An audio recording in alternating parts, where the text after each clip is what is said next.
Hey, this will be the last video to wrap things up. I just wanted to thank you for sticking around so long. And we will start it off with Strange Days by Matthew Goodband.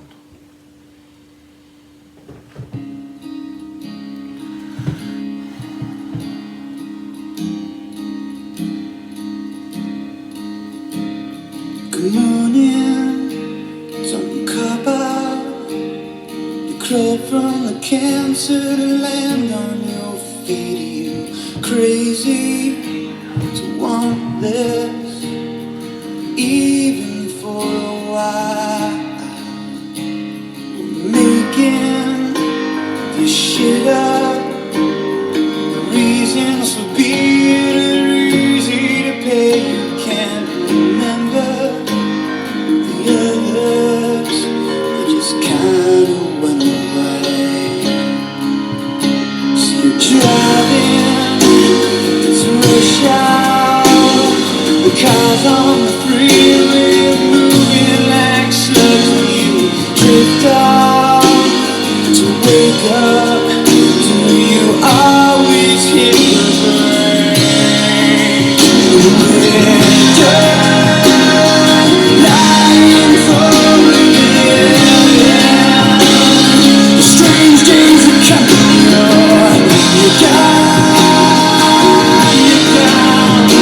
you're dead or dying, dead or trying to go.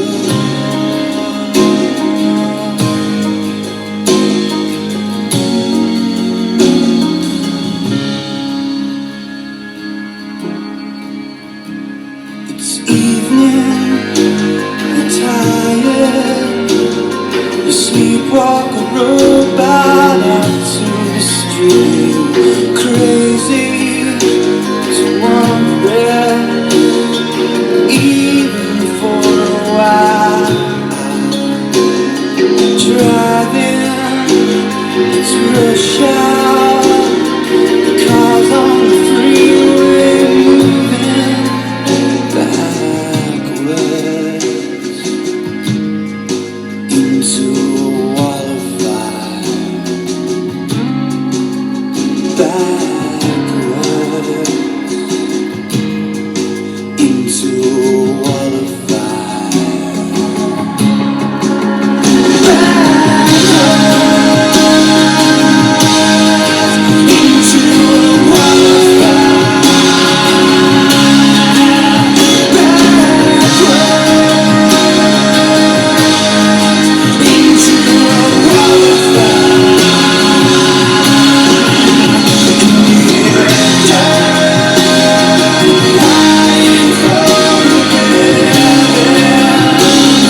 strange days are coming.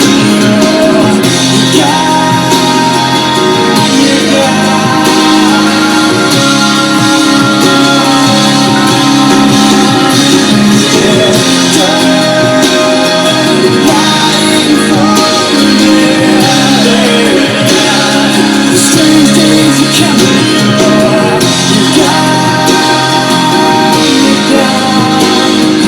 Dead or dying, either dead or trying to go.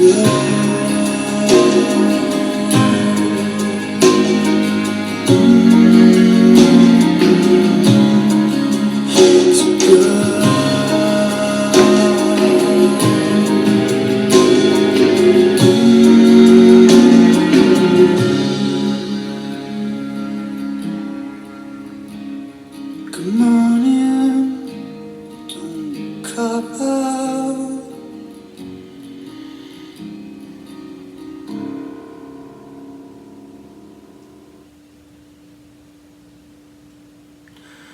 Okay, so here we are. How did this whole thing start? Well, I tell it gradually in the following books. But they might be a year away, so let's not wait. About 10 years ago, I kept having this recurring dream of an old man. He was holding a lantern, kind of like the Led Zeppelin cover, I thought back then. He would appear, and it was as if he was pulling back this curtain of black. He was trying to speak to me, but I couldn't hear his words. I blew it off so many times as just a dream until I'd see him doing the same thing in my mind as I was awake. Listen, I'm not a holy man. I've screwed up a whole bunch of my life. Drank too much, got into drugs for a while, missed a whole bunch of steps along the way. But I never really hurt anyone. But their feelings, so there was that. But I know God, and I knew I had protection and that I was a good man. But this, I thought I was nuts. Like, be honest, yeah, I did. I blew it off until the signs and synchronicities added up and I couldn't ignore it anymore. Then I started to travel and see what I was to see. I came to understand that that old man was God pulling back the veil of black magic that has been cast on this world. Yes, black magic. And it's time to break it. How? Well, by unifying all you powerful people. You are the white magic that will beat back the black. We turn people back to the light. And I will show you just who rules this world. Now, the book is on Amazon under the Books of God, the Scribe, or linked in my website, thebooksofgod.ca. Ta-da! I will be taking its proceeds to start a fund to help start helping some kids out. Kids that don't have it that easy. You see, if I can make them a little bit happier, so they don't feel the need to turn to the darkness to get to them before the bad guys do. Anyways, I'm not done, and neither is the story.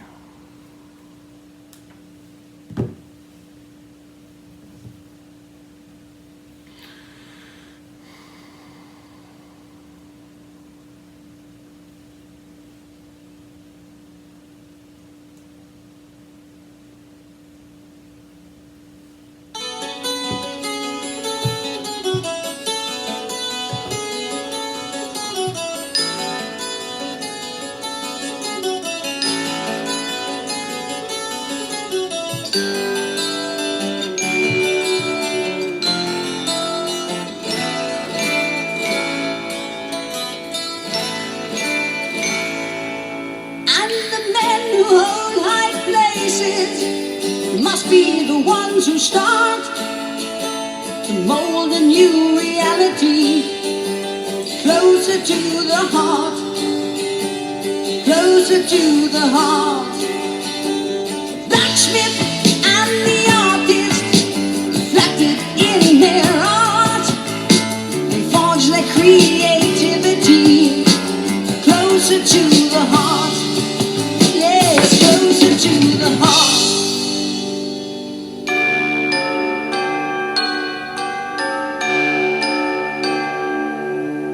Philosophers and pronoun men, each must know his part to sow a new mentality, closer to the heart. Yes, closer to the heart. Yeah.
the books of God too.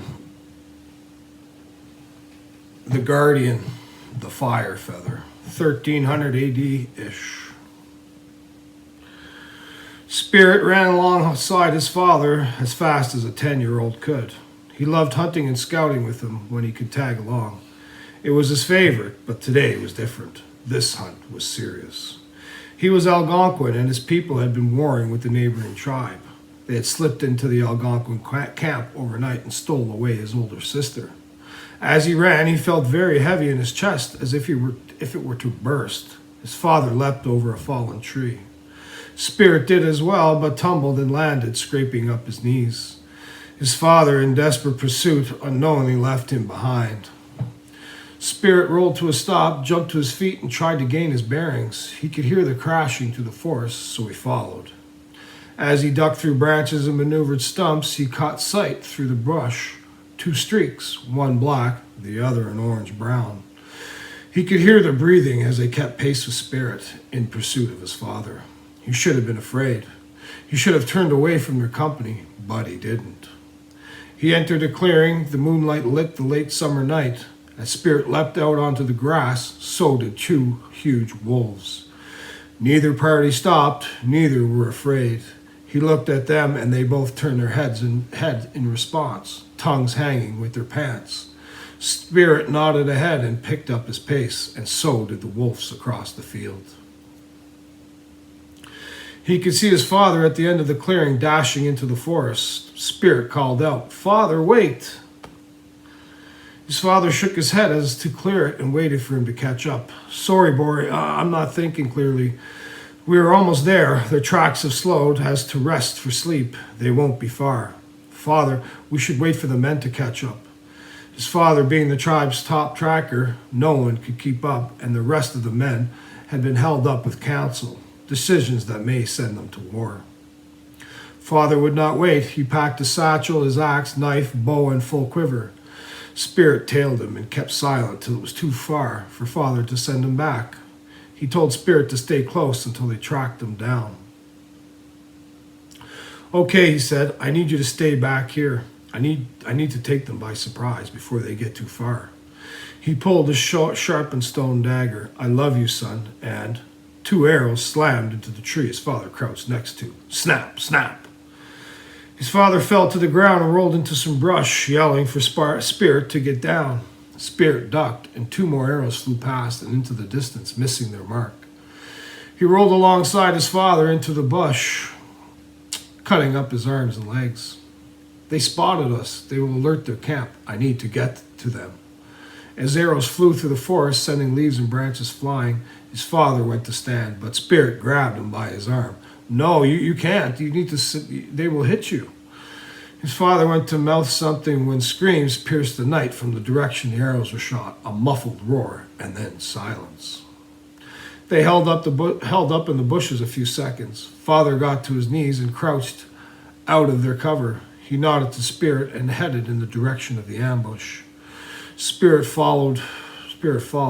In the moonlight, they could see a large black bear standing on all 4s over the attackers. Their throats had been ripped out to quieten them. Spirit's father held out an arm to stop him, pushing him back, holding his fingers to his lips. "Shh, back," motioning with his head. They crept back to the trail, and Spirit shook off the vision of the kill site. "This way," his father said, pushing back branches. They would head through the brush off the trail. No more than 10 minutes later, sounds from the camp could be heard. There would be no surprise attack. Father took his hands in his, looked him in the eyes. "Now, Spirit, you must stay back. If they find you, they will take you prisoner and use you against me. Promise me you will stay back."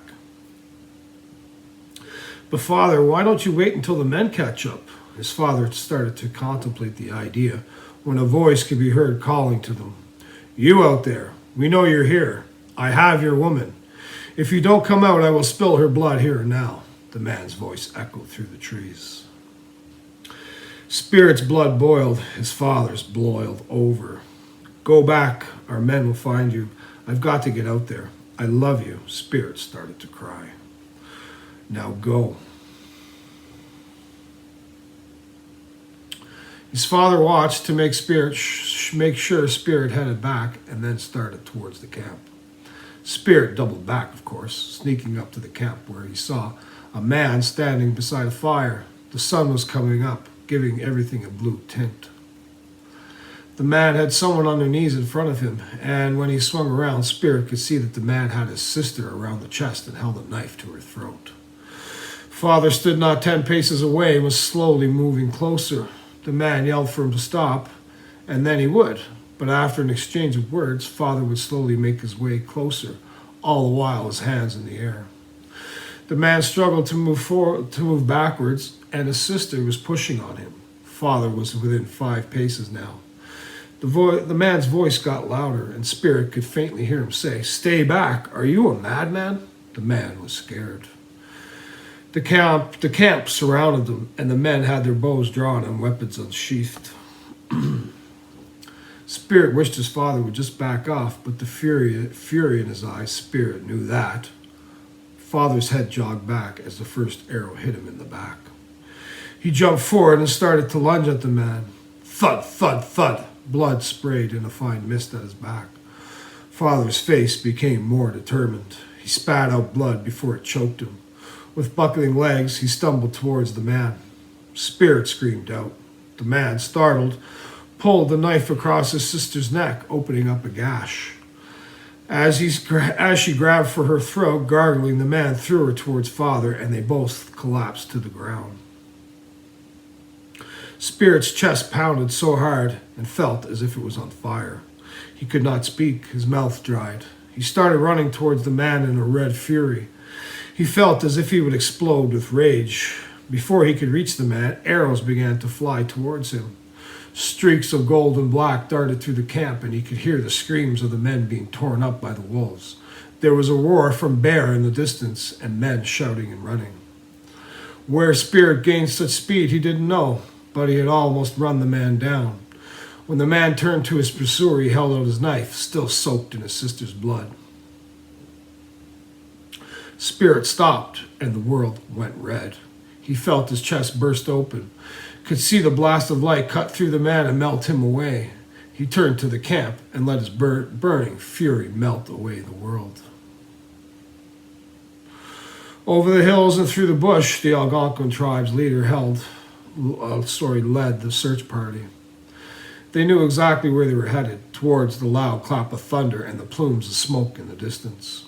He was worried. There was not a cloud in the morning sky. Something was wrong. The men picked up their pace. Through the low-hanging boughs, Spirit stumbled and tripped, his vision blurred with his tears. The search party had emerged upon the trail. They had finally caught up. He filled with relief and guilt as he trotted closer to them. Maybe for some reassurance, but the men knocked their bows and called for him to stop. "They are afraid of me," he sensed, and halted. The men were in disbelief. The little boy was red and engulfed in flames that did not burn the ground nor the trees around him. Spirit dropped to his knees in despair as 2 men ran up to him, one to his right and the other to his left, both pulling their hatchets from the belts to attack. When from the side they were tackled by the wolves and disarmed. The men dared not move, guarded by fangs. The tribe's leader, the elder, was taken aback and called off the men. This was no coincidence. His own spirit guide was the wolf. It was a sign. The wolves glanced at him when he shouted the orders and stared. Did they know him? He nodded to them, and the wolves allowed the men to stand and retreat. Spirit had settled down, and the fire in him had dwindled away. He slumped from his knees to the ground, and he passed out. I hope you didn't think God gave up all those years ago. Did you think he had nothing left to say? If you did, you were so wrong.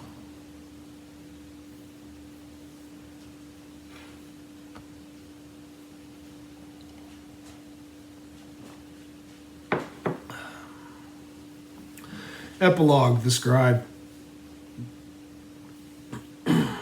I'm sorry. I really thought I had time. I had, in all honesty, hoped I was wrong, that maybe this whole thing was only in my head. that all I have seen, all I've been told, all the synchronicities and all the signs are nothing but my imagination. Just one hell of a midlife crisis. But the horseman rode, and we went into lockdown, and the world fell to unrest. I'm sorry. I thought I had more time.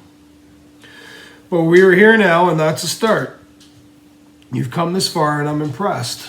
To those who question, I think my story is horseshit and full of lies. It doesn't really matter. If I get you to stop and help that one person, be a little kinder, a little more understanding, and see the plight of others. If I got you to say that one extra prayer, that intention, maybe, just maybe, it will be enough to turn the tide. I don't need you to believe. I need you to always be the leaf. To the down and depressed, to those who have lost faith, whose skies have darkened, to the addicted, the desperate, I need you to hold on. Give me time. Let me get you to the end. Get the available assistance. Seek spiritual help against what pushes you off your path. Reach out and hold on. Contact me. We will fight together. Every scarlet angel is a little broken. Your mission is not over. I need you. To the faithful, don't be concerned. I'm not asking you to throw away sacred traditions and symbols. In fact, I need you to embrace them more than ever. God is in trouble, and if you haven't got this whole thing figured yet, this is a call for help. We have been fed half-truths and lies. What we know is what the darkness allows. The veil is thick and hard to navigate, my friends. So if those you follow teach with a taint of hate, you need to ask yourself, who whispers in their ear? God does not have a forked tongue. You cannot unite the tribes without unity. To the darkened, to the organizations, regimes, groups, and cabals that follow dark paths, those that power the darkness, beware the Redeemer. Within each operation, there's at least one soul screaming for redemption, one who wants to return to the light but is afraid they need a push. We are that push. Following the light is never easier than giving into the dark. There's always the more tempting fruit in the shade. To those that have given in, and your light doesn't shine as bright as before, all may be redeemed. We are all powerful, much more than we know. Throughout history, the blessed and the touched have been hunted down or diverted from their past by the powers that be.